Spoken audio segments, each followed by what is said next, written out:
All right, we're coming off a 6-0 day in my personal bets on Sunday on BrockPage.com. So $1,000 bettors were up over $5,400 just from Sunday alone. We also improved to 5-2 in our last $7.99 daily best plays on that very same website. And the link for that $1.99 pick is really cheap, and it's located in the description section below. And all the picks that I give out on BrockPage.com, they're my personal bets, games that I personally have action on, and of course that 5-2 record in my last 7 daily best plays. That's after Sunday's sports wagering action. And with that, guys, let's go ahead and dive into some college basketball. Pretty nice slate here for Tuesday night. We're going to start with Boston College versus Virginia, 6 o'clock Eastern start time. Virginia's minus 6.5, totals 120.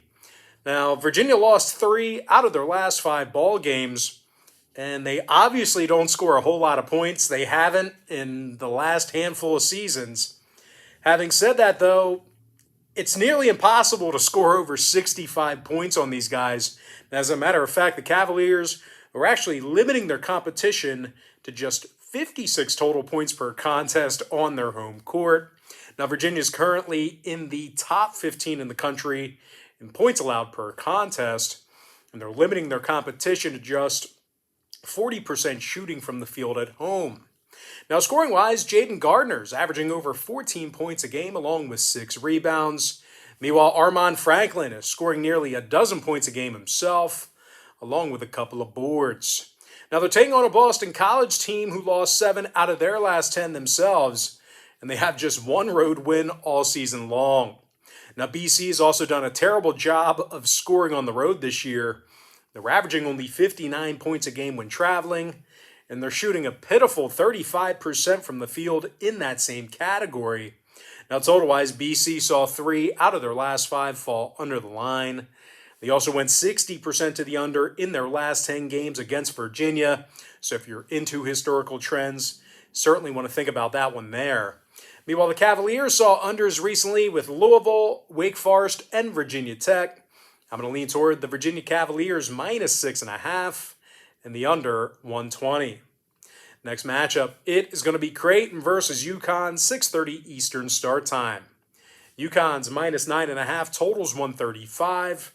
Now, the Huskies have won their last 5 straight, and they're also 9-1 straight up in front of their home fans. Tyrese Martin's making over 44% of his three-pointers this season. He's also averaging 13 points a game. And speaking of points, R.J. Cole's the Huskies' leading scorer with over 16 points a game. Now, UConn's averaging 84 points a night at the XL Center. Meanwhile, defensively on the other end of the court, they're actually in the top 15 in the nation in defensive field goal percentage. And they're limiting their competition to just 37% shooting from the field at home. They're taking on a Creighton squad here who lost 4 out of their last 6 themselves. And they're actually scoring only 64 points a game on the road. Now, the Blue Jays have also been little threat shooting from three-land. They're making only 30% of their 3 balls on the road this year. Now, total-wise, Creighton saw 3 out of their last 5 get over the line. Meanwhile, UConn's gone 70% to the over in their last 10 at home. I'm going to lean toward UConn minus 9.5 in the over 135. Next contest, it is going to be Bowling Green versus Central Michigan, 7 o'clock Eastern tip-off. Bowling Green's minus 5.5, totals 161. Now, Bowling Green covered in 5 out of their last 8 ball games, and they actually find themselves in the top 10 in the nation in scoring on average per contest. They're also in the top 15 in offensive rebounding per game. Daquan Plowden is averaging 17 points a game, along with 7 rebounds and nearly 40% shooting from three-land. Meanwhile, Joe Reese, he's averaging nearly a dozen points a game himself, along with 5.5 boards. Now, they're taking on a Central Michigan team who doesn't win a whole lot of games. And as a matter of fact, these guys have just 3 wins all season long, and they're scoring only 63 points a game on their home court. Meanwhile, defensively, the Chippewas have been pretty much like Swiss cheese. They're allowing over 81 points per contest, and their opponents are making 48% of their field goals against them in that very same category. Now, total-wise, Central Michigan saw 5 out of their last 9 ball games get over the line. Meanwhile, Bowling Green went 11-0 to the over in their last 11 qualifying ball games themselves. I'm going to lean toward Bowling Green minus 5.5 and the over 161. Next ball game, it is going to be Canisius versus Siena, 7 p.m. Eastern start time. Siena is minus 4.5 at home with the total at 131. Now, Siena's played some pretty good basketball here recently. They got the W in 6 out of their last 8 ball games, and they also went 70% against the number in their last 10. Colby Rogers is scoring 14.5 points a game along with 46% shooting from three-land. He's been really good from beyond the arc. Meanwhile, Jackson Stormo's averaging double-digit points a game himself, along with 6.5 boards. Now they're taking on a Canisius team who lost 5 out of their last 7 themselves, and they successfully covered the point spread just twice during that span. Now the Golden Griffins of Canisius, they're also 0-11 straight up when they travel this season.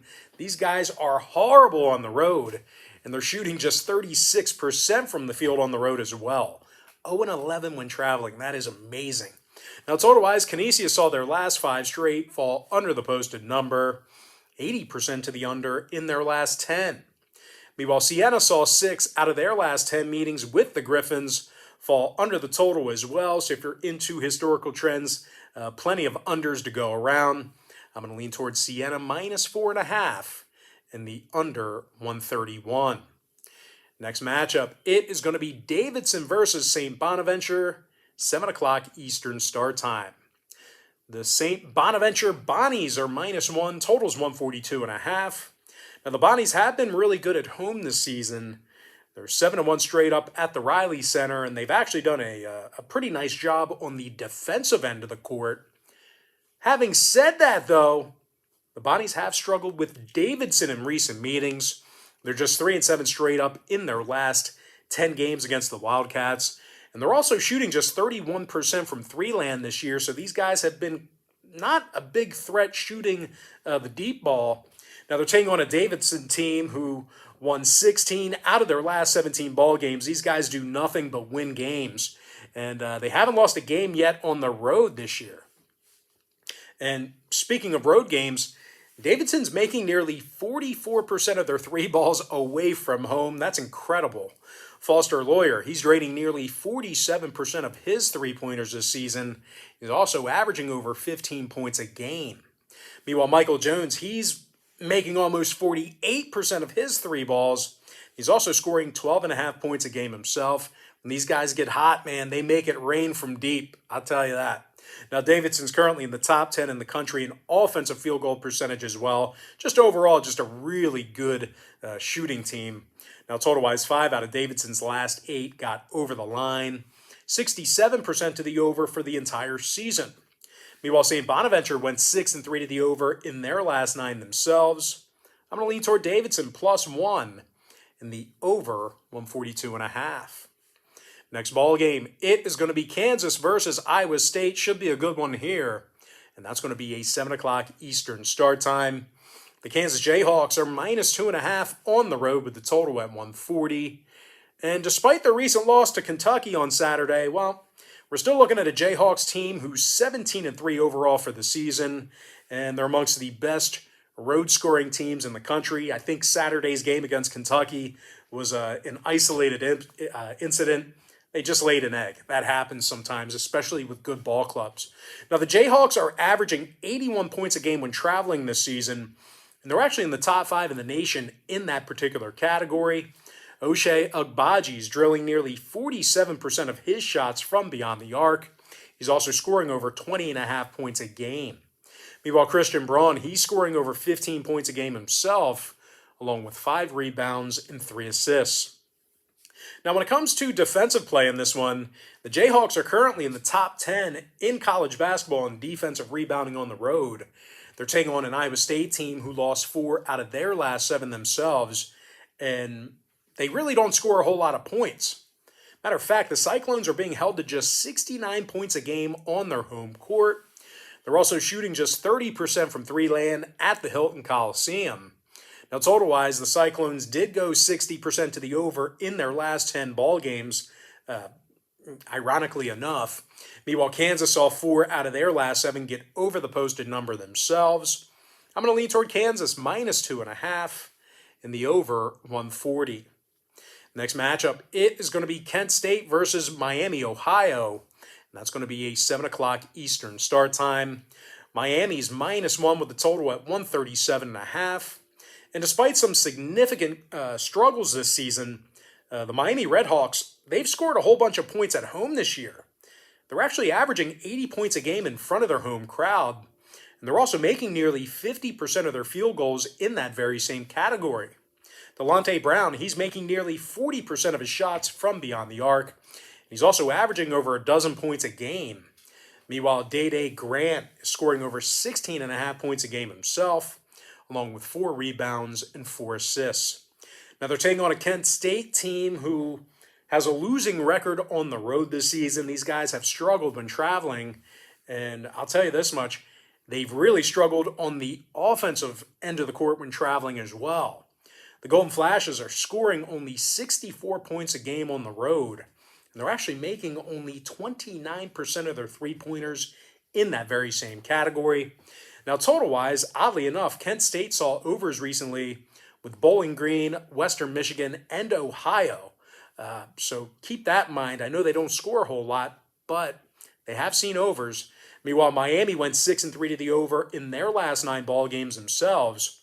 I'm going to lean toward Miami, Ohio, -1, and the over 137.5.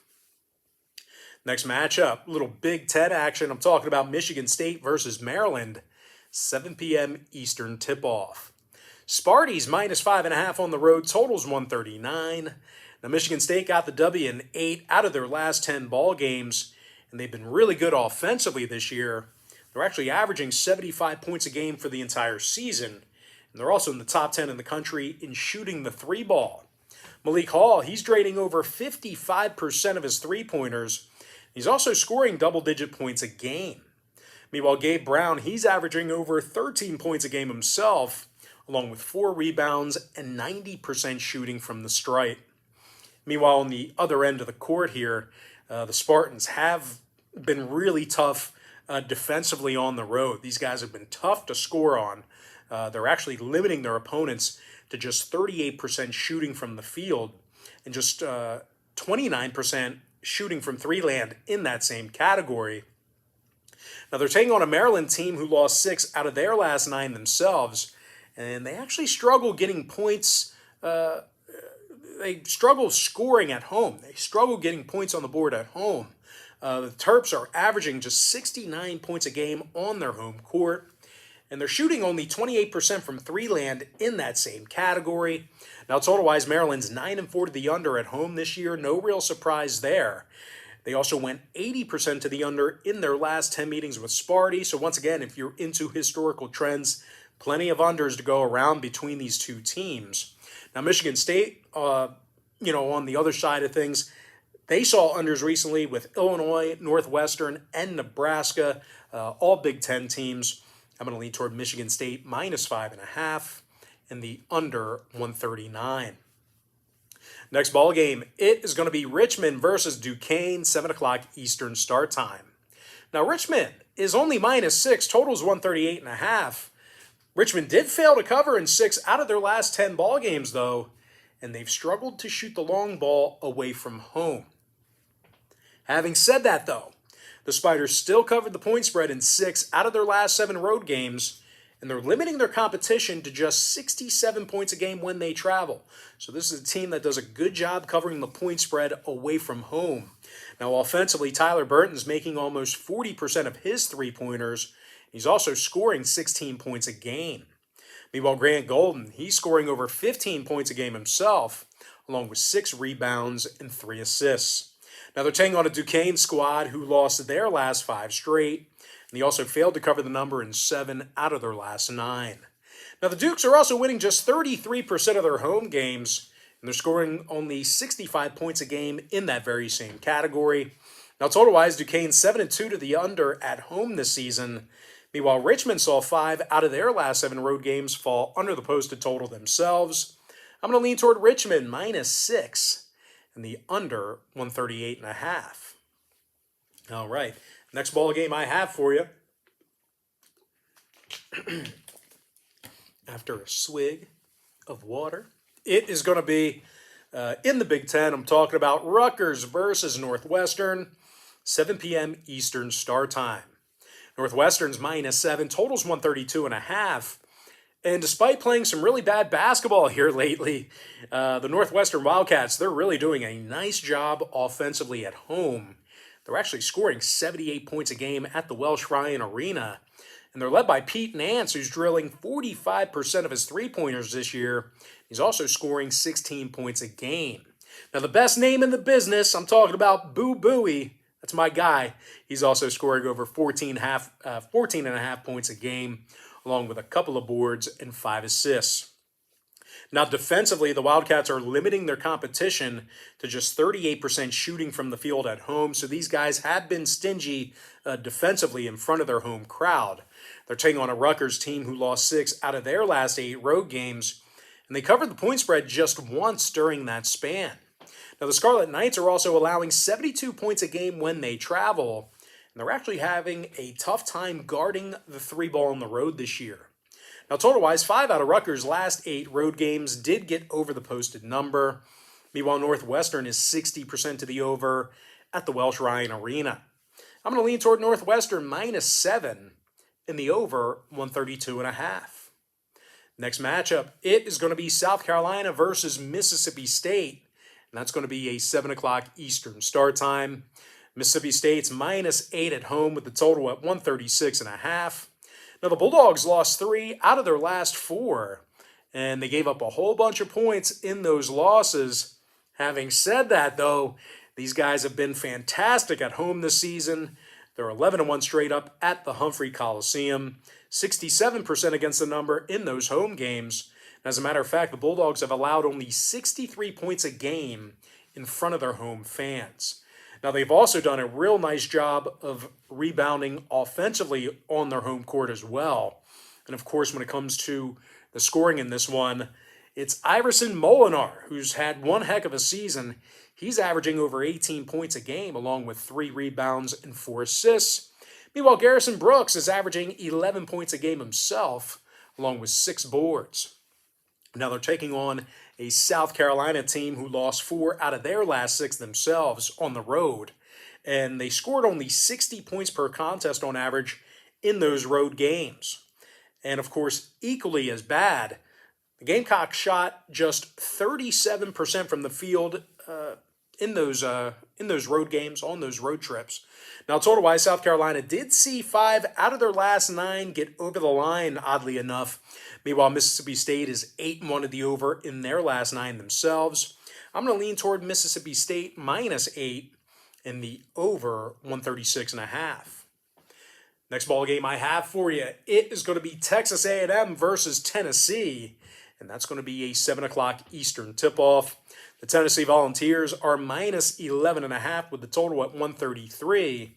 Now, the Vols are 11-1 straight up at home this season, and they've done an incredible job keeping teams away from the basket. Tennessee's allowing only 57 points a game at the Thompson-Boling Arena, and they're actually limiting their competition to just 39% shooting from the field there. Now, scoring-wise, when it comes to offensive production, Santiago Vescovi is scoring 14 points a game, along with 4 boards and 3 assists. Meanwhile, Kennedy Chandler, he's scoring over 13 points a game himself, along with 2 boards and 4 assists as well. And speaking of scoring in this one, the Vols are averaging over 75 points a game in front of their home crowd. Now, they're taking on a Texas A&M team who's actually on a 4-game losing streak, really struggling over the past couple of weeks or so, and they're scoring just 69 points a game on the road. Now, the Aggies have also failed to cover in 6 out of their last 10 meetings with Tennessee, so if you're into historical trends, well, that's going to lean toward the Vols. Now, total-wise, Texas A&M saw unders recently with the likes of Kentucky, Missouri, and Ole Miss, all conference games, by the way. Meanwhile, Tennessee went 70% to the under in their last 10 themselves.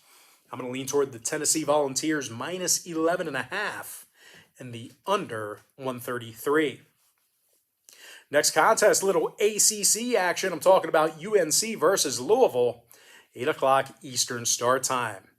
North Carolina's minus 4 on the road with the total at 145.5. Now, the Tar Heels have won 7 out of their last 10 ball games, and they've really scored a whole lot of points this year. UNC's averaging 78 points a game on the road, and they're also in the top 10 in the nation in offensive boards. Armando Bacot, he's scoring over 16 points a game, along with a dozen rebounds.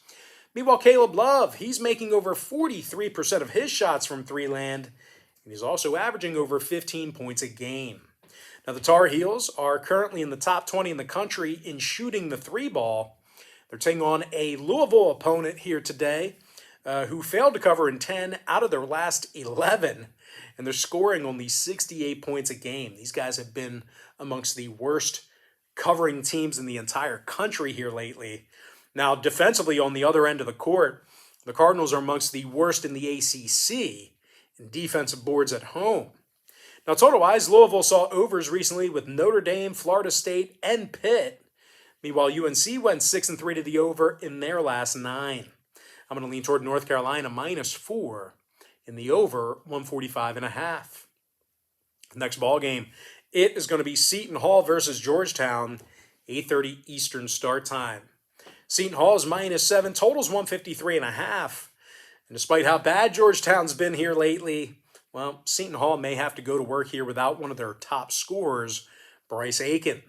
Aiken's listed as questionable with, remnants of a concussion.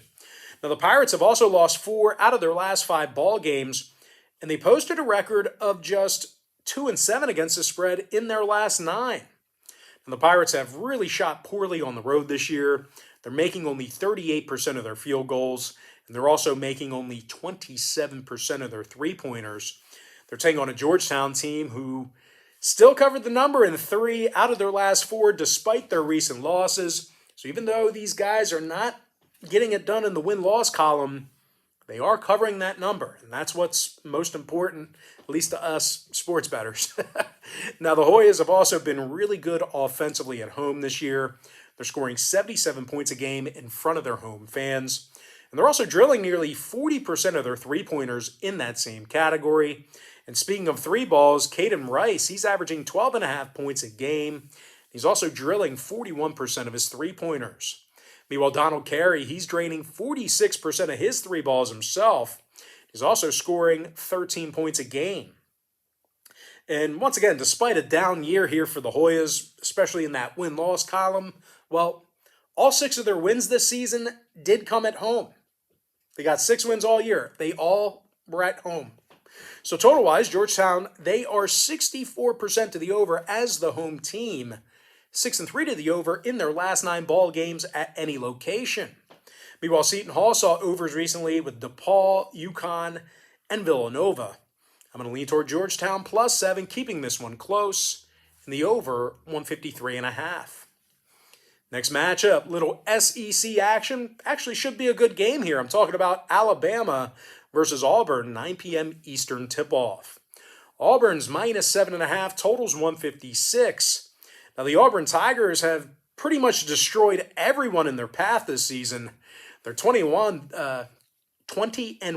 They're 20-1 thus far in the year, and they successfully covered the point spread in over 76% of those ball games. Jabari Smith, he's making over 40% of his three-pointers, and he's also scoring 15 points a game.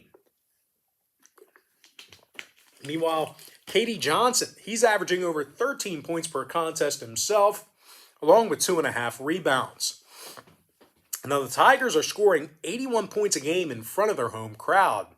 Meanwhile, defensively on the other end of the court, they're actually limiting their competition to just 38% shooting from the field on their home court. They're taking on an Alabama team who's played some pretty bad defense when traveling this year.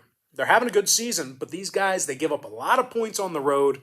The Tide's allowing 80 points per contest away from home, and they failed to cover the point spread in 8 out of their last 10 ball games at any location.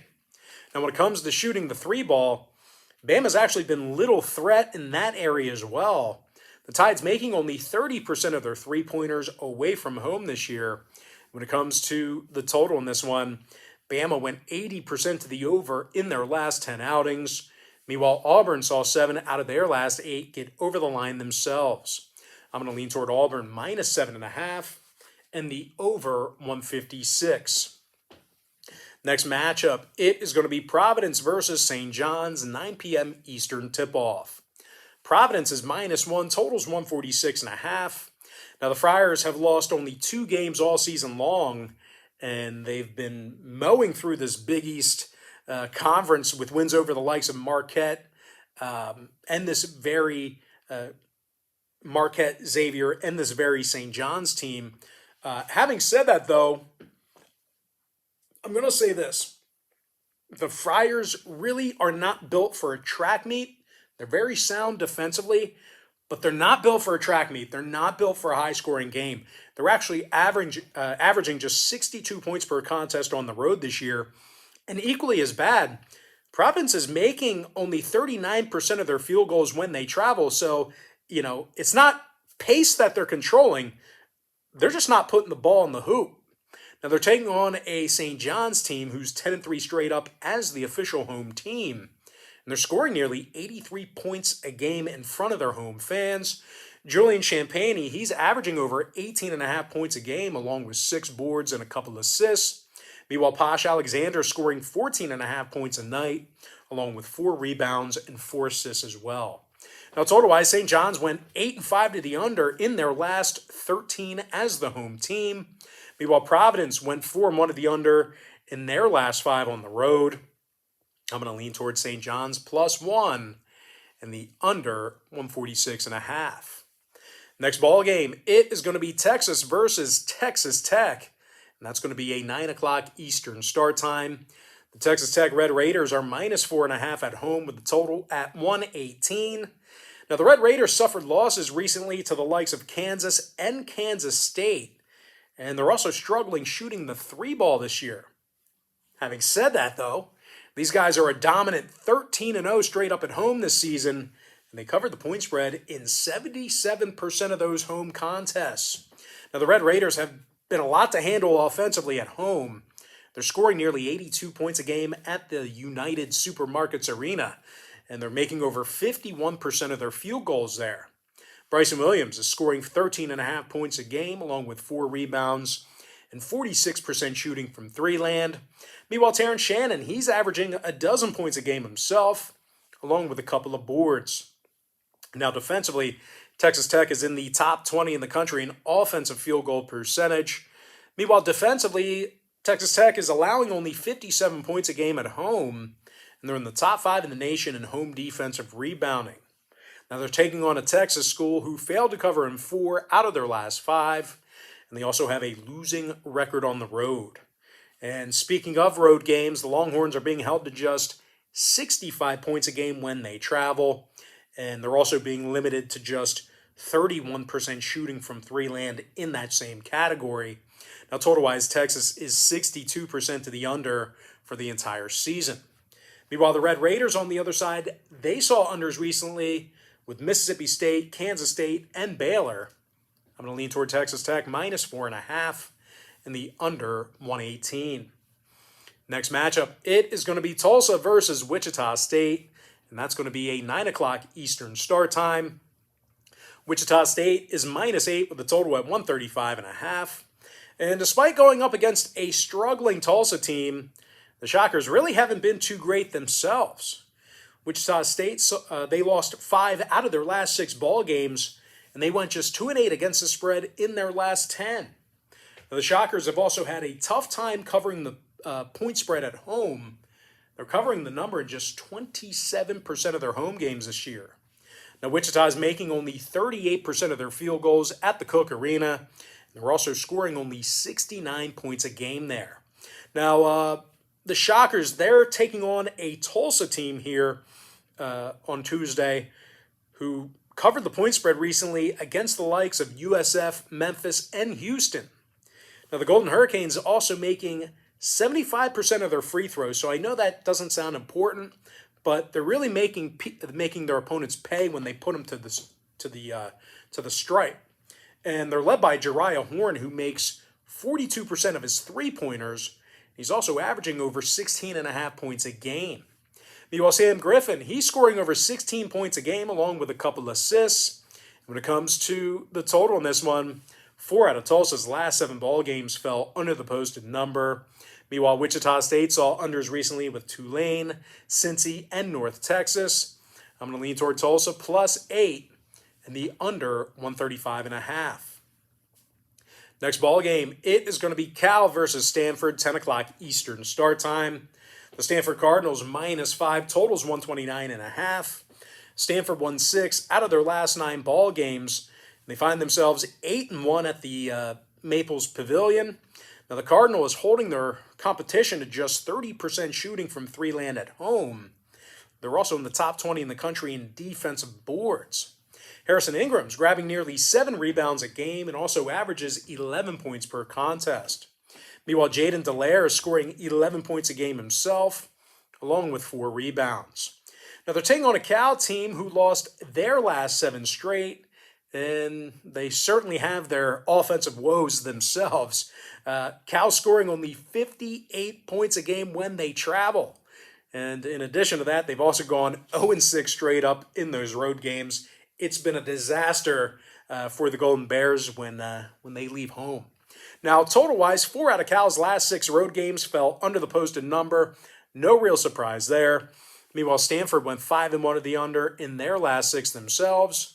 I'm going to lean towards Stanford -5 and the under 129.5. And with that, guys, we're going to jump into our next and final matchup for the show. As you can see, I keep stretching the legs out here. But anyway, it is going to be Nevada versus UNLV, 10:30 Eastern start time. Now, the UNLV Runnin' Rebels, they are -4 at home here with a total at 147.5. Now, the Rebels got the W in 10 out of their 12 victories this year at home. So 10 out of their 12 victories this year came at the Thomas & Mack Center. Now, UNLV gives up only 63 points a game at the Thomas & Mack Center, and they're limiting their competition to just 38% shooting from the field there. Now, offensively, Donovan Williams, he's drilling nearly 44% of his three-pointers. He's also scoring 13 points a game. Meanwhile, Bryce Hamilton, he's scoring 21 big points a game along with 4 boards and a couple assists. They're taking on a Nevada team who allows a whole bunch of points on the road themselves. The Wolfpack's giving up nearly 81 points a game when traveling, and they're also allowing their opponents to make 48% of their field goals against them in that very same category. Now, the Wolfpack's also failed to cover in 8 out of their last 9 ball games. And when it comes to the total in this one, Nevada went 6-3 to the under in those 9 ball games I was just talking about. Meanwhile, UNLV, they are 9-5 to the under in Sin City. I'm going to lean toward UNLV -4 and the under 147.5. And with that, guys, we're going to jump into our quick pick recap, powered to you by my website at brockpage.com, where we are currently 6-0 in our last 6 premium sports picks on that page, following Sunday's sports wagering action. I like Virginia -6.5 under 120, UConn -9.5 over 135, Bowling Green -5.5 over 161, Siena -4.5 under 131. Davidson +1 over 142.5. Kansas -2.5 over 140. I also like Miami, Ohio -1 over 137.5. Michigan State -5.5 under 139. Give me Richmond -6 under 138.5. Northwestern -7 over 132 and a hook. I also like Mississippi State -8 over 136.5. Tennessee Volunteers -11.5 under 133. Give me UNC, the Tar Heels -4 over 145.5. Georgetown Hoyas +7 over 153 and a hook. Give me Auburn -7.5 over 156. St. John's +1 under 146.5. I'm also leaning toward Texas Tech -4.5 under 118. Tulsa +8 under 135.5. I'm also leaning toward Stanford -5, under 129 on a hook. And before I give you my next and final free pick for the video, one final reminder that we are also 5-2 in our last 7 $1.99 daily best plays on BrockPage.com following Sunday sports wagering action. I'm going to lean toward UNLV -4 and the under 147.5. And with that, guys, that's going to do it for me. Don't forget to check me out on BrockPage.com. Now, if you guys do end up getting a membership here today on my website, just keep in mind you're going to get billed the day you sign up and then the first of every month following that. So if you end up getting a package here on today's Monday, so if you end up getting a package here today on the 31st of January, you're going to get billed today, and then you're going to get billed again on February 1st. So you're probably just going to want to wait until February 1st. I always tell folks in every single video, the earlier in the month you sign up, the better. And of course, if you're watching this video on February 1st, strike while the iron's hot. The earlier in the month you sign up, the better for you. And guys, if you want to access every single pick that I give out on my website, you're going to want to think about signing up for my board member tier package, where once again, board members get access to every single pick that I give out on that website. But most importantly, guys, got to thank you for joining me right here on YouTube. I really hope you enjoyed all this great free content, all this great free information. With that said, guys, happy Monday to you. Best of luck to you. And I look forward to seeing you later on today on my website at BrockPage.com.